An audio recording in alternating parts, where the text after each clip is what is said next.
Salut les amis, bienvenue sur la chaîne de Yoda Corp. Aujourd'hui une vidéo sur le système d'exploitation de Google, j'ai nommé Chrome OS Flex, partie 3 et dernière partie. Je vous explique tout ça juste après le générique.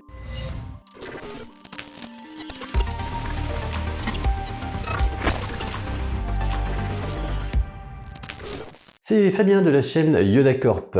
Sur cette chaîne, on parle d'informatique au sens large du terme, de DIY, de Raspberry, de rétro gaming, de logiciels. Et dans cette vidéo, on parle notamment de Chrome OS Flex, le système d'exploitation de Google. Et dans cette partie 3, dans cette dernière partie, eh bien, on va explorer les forks de ce système d'exploitation. Alors, qu'est-ce que c'est qu'un fork? Eh bien, en fait, c'est tout simple. Comme le système d'exploitation il est open source, eh bien diverses compagnies ou diverses sociétés ou même monsieur tout le monde a pris ce code source et puis l'a modifié, l'a arrangé un petit peu à sa sauce. Je vous montre ici les 5 meilleurs forks qui existent et parmi les 5 qui existent, eh bien je vais vous montrer comment en installer un qui est pour ma part assez intéressant pour le coup parce que de natif il est pas livré avec le Play Store, avec les applications Google. Bien entendu, on peut rajouter, mais nativement, il n'est pas livré avec le Google Play Store. Je tiens à dire que cette vidéo n'est pas sponsorisée. Comme d'habitude, les liens dans la description.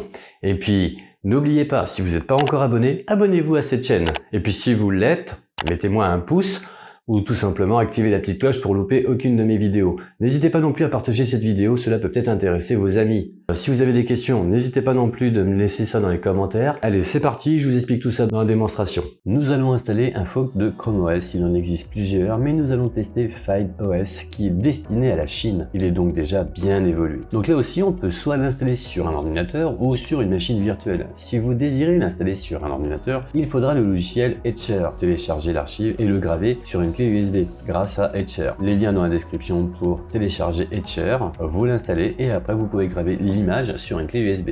Alors tout d'abord on va sur le site de FideOS. Comme vous pouvez le voir, nous avons la possibilité de télécharger l'image pour VMware. Donc on va sur cette image là et on télécharge donc une copie de FideOS VMware et on l'enregistre sur son ordinateur. Vous avez aussi la possibilité de télécharger FideOS for You. Donc là nous avons diverses images pour Microsoft, Raspberry, Google, Jumper, etc. etc. Donc si on veut le télécharger pour le Raspberry, il suffit de cliquer sur Raspberry et on peut télécharger l'image pour le PI400 ou PI4. Donc moi je vais le télécharger pour le Raspberry PI4 et je l'enregistre. Et il est aussi possible de télécharger l'image pour l'installer directement sur un ordinateur, donc sur un PC. Et on peut télécharger donc en fonction de la configuration de votre ordinateur, soit pour un 8e génération, donc de 3e à 8e génération, ou de 9e à 11e génération. Donc en fonction de votre processeur, il faudra prendre l'image appropriée. Et bien entendu, vous enregistrez l'image sur votre ordinateur.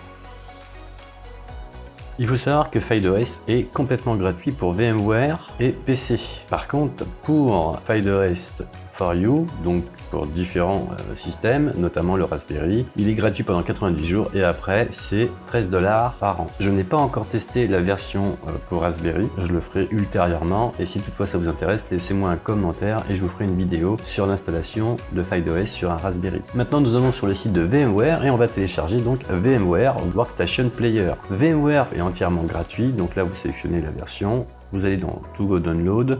Vous pouvez encore choisir la dernière version, donc c'est la 16.2.2 pour moi. Download Now, on clique dessus et on télécharge VMware Player 16.2.2. Il est entièrement gratuit. Vous avez la possibilité d'utiliser aussi VMware Workstation Pro 16. Il est gratuit pendant 30 jours et après il est payant. Moi en ce qui me concerne, j'ai donc les deux versions. La version gratuite de VMware Player et la version payante VMware Pro Station, gratuit pendant 1 mois et au-delà des 1 mois, il est donc payant. Donc là, vous double-cliquez sur VMware pour l'installer directement sur votre ordinateur. Vous faites oui et ça installe VMware Player 16.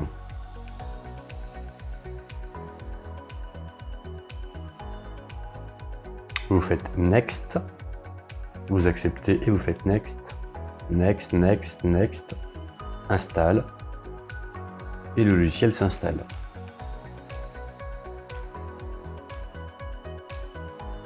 Vous attendez donc la fin de l'installation de VMware Player 16. Une fois que c'est OK, vous faites Finish et vous pouvez donc double-cliquer sur VMware Workstation 16 Player.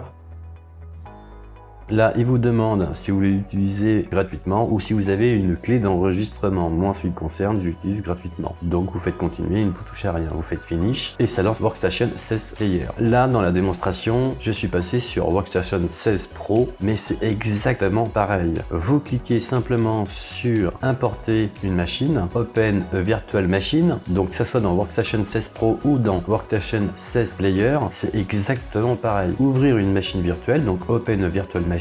Vous allez sélectionner votre fichier FidoOS pour VMware et vous faites ouvrir. Il vous demande d'entrer un nom. Donc là, moi j'ai mis Fork Chrome OS et vous pouvez rajouter FidoOS et vous pouvez l'installer à l'endroit que vous le désirez. Là, en ce qui me concerne, je l'ai mis sur mon disque dur E. Et vous faites donc importer. Ça importe FidoOS.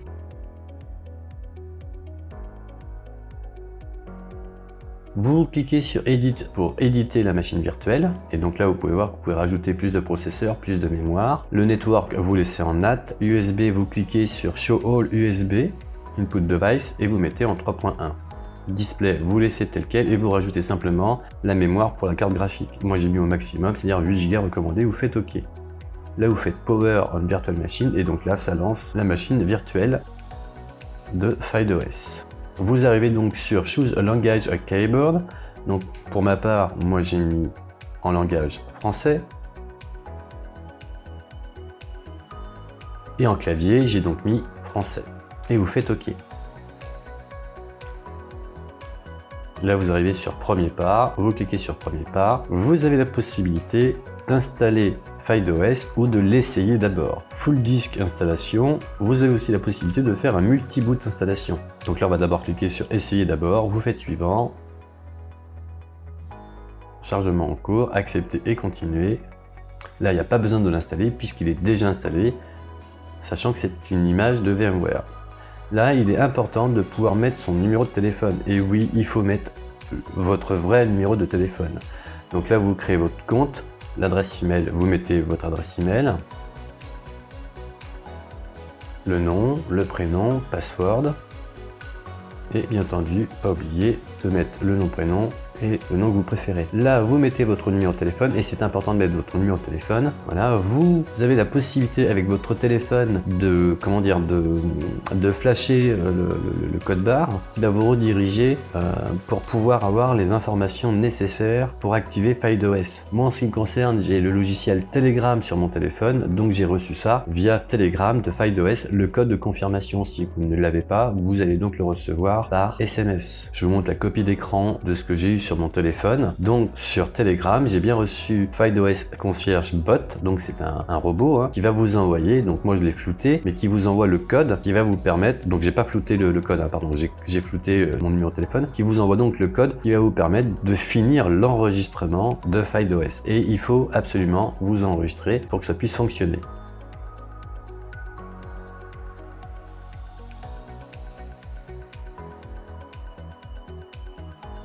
Keep using FidoOS account, I prefer Google. Donc là, vous avez la possibilité de soit de choisir Google ou alors de choisir un compte FidoOS. Moi, j'ai mis je préfère Google. Là, c'est moi qui me connecte. Vous faites suivant. Connectez-vous à votre Chrome. Là, vous mettez votre compte Google. Vous faites suivant. Vous mettez donc le mot de passe qui est associé à votre compte Google. Et vous faites suivant. Moi j'ai une vérification en 2 étapes, donc sur mon téléphone, il me demande de confirmer. Je confirme via mon téléphone pour pouvoir me connecter. Et ça y est, je suis connecté sur FidoOS. Je vous montre les diverses possibilités. Il ressemble exactement à CloudReady ou Chrome OS Flex.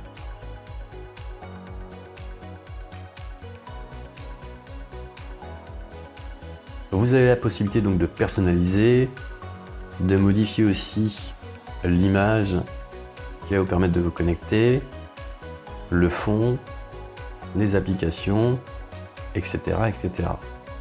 Là, vous remettez le langage français.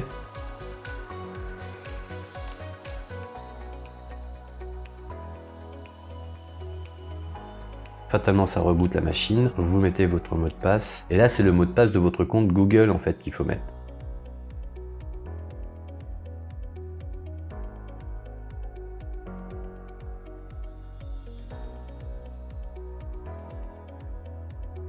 explore un petit peu toutes les possibilités et les configurations. Vous avez aussi la possibilité de mettre à jour. Si toutefois il y a des mises à jour,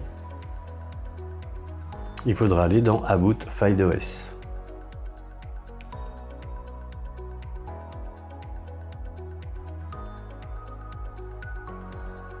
Là, ça vous permet de voir un petit peu toutes les évolutions des différentes versions.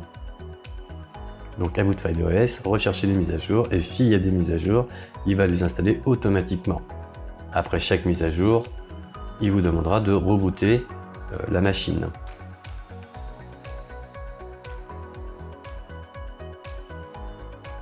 Vous pouvez donc modifier la résolution de l'écran.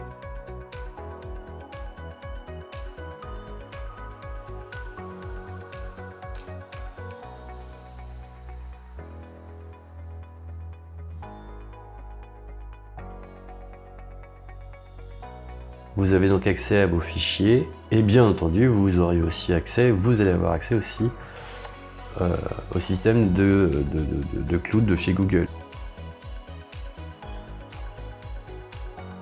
Et là nativement vous n'avez pas le Play Store. Vous avez le Store de FideOS mais pas celui-là de Google. Vous cliquez donc sur le Store, vous allez aller dans Extensions, puis Mad by OS.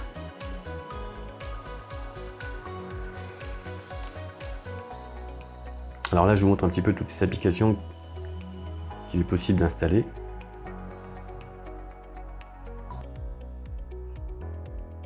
Vous pouvez accéder directement aussi via Web Store. Et là, vous pouvez installer les applications Netflix et toutes les applications que vous avez l'habitude de télécharger et de mettre sur votre téléphone. Et bien, vous avez la même possibilité de les installer ici directement dans FideOS. J'ai testé le système, il est hyper fluide, hyper rapide. Et comme vous pouvez le voir, tout s'affiche assez rapidement. Et il est ultra léger.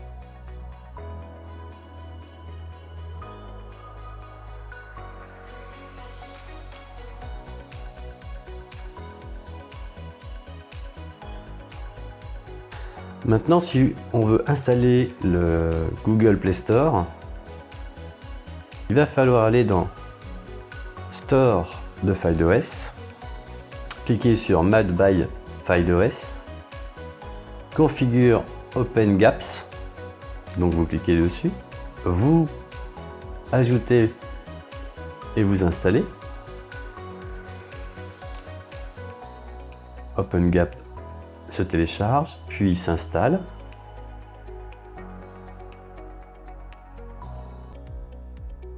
Là, vous faites configurer, vous acceptez et vous faites Next. Vous attendez un petit peu et vous faites Install. Vous faites Next, Install, OK. Et là, Open Gap s'installe. Là, dans la vidéo, j'ai mis en avance rapide, mais c'est beaucoup plus lent en normal, hein.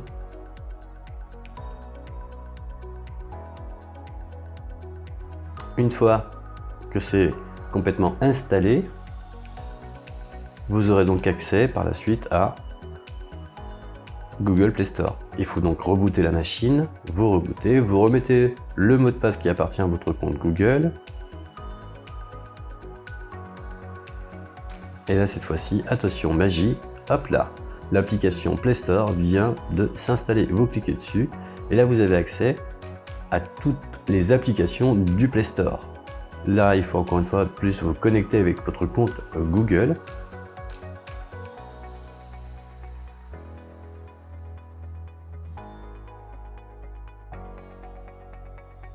et vous accédez donc au Play Store de Google Play.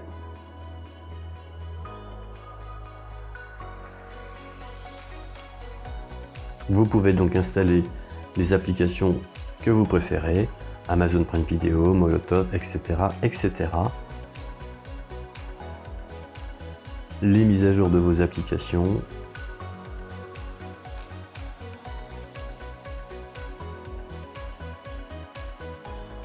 Il est aussi possible d'installer Microsoft Word, Notes, etc., etc. En fait, c'est comme si vous aviez un gros téléphone et vous pouvez absolument tout installer dessus.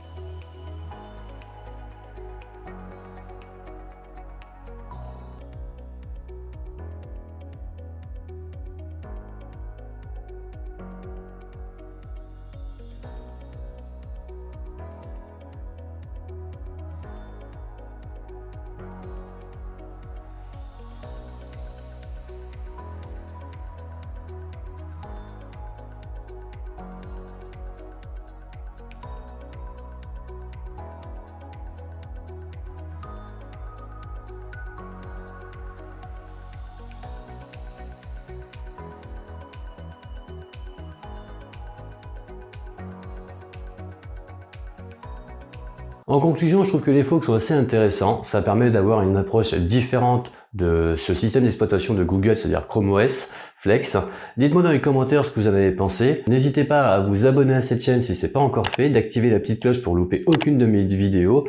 N'oubliez pas de mettre un petit pouce en l'air, ça fait toujours plaisir. En ce qui me concerne, cette vidéo est maintenant terminée. J'espère qu'elle vous aura plu, qu'elle vous sera servie ou tout au moins qu'elle vous aura instruit ou diverti. Pour ma part, je vous dis à dimanche prochain. Ciao les amis.